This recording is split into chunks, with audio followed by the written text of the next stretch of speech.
Sen. John McCain Bill Kristol, Trump setting up Senate Republicans for failure. House Republican blames Trump for health care failure. He never laid out a plan. Republicans can learn from John McCain's heroism. Moore, RREs, is a national hero. That statement has been valid for decades, dating back to his valiant service in the Vietnam War. So, it was true before we learned of the tumor in his brain and the surgery to remove it. It was true before he so bravely flew back to Washington, D.C. to cast a critical vote to begin debate on the effort to dismantle, and maybe replace, the Affordable Care Act. He was a hero before he rose to his feet when he returned to the Senate floor and delivered a remarkable and, if anything, underappreciated warning to his Senate colleagues. But, in the early morning hours of Friday, he emphatically reinforced his status as a national hero when he dramatically cast the deciding vote to defeat the potentially disastrous Republican so-called skinny repeal of Obamacare. The nonpartisan Congressional Budget Office tells us that the skinny repeal would likely result in 16 million more Americans without health care.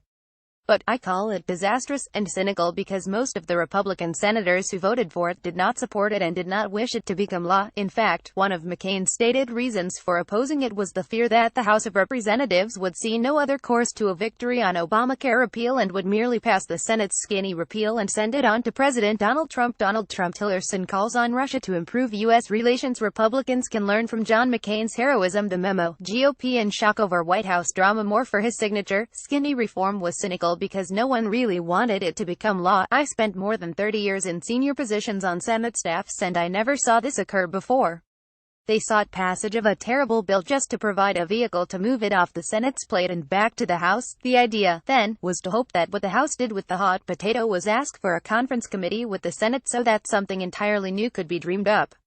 But once passed by the Senate, the House could have decided to pass that hot potato on to the President. President Trump's performance on the issue suggests he would sign anything, whatever its substance, that he could call a repeal of Obamacare and to win. The substance has never seemed important to him.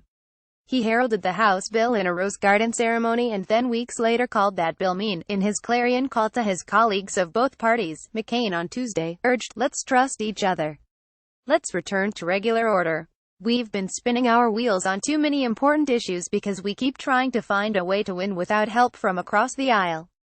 That's an approach that's been employed by both sides, mandating legislation from the top down, without any support from the other side, with all the parliamentary maneuvers that requires. By regular order he meant referral of legislation to a Senate committee, hearings with expert witnesses, debate and an open amendment process in the committee, and then a vote on whether to report a particular bill to the Senate floor.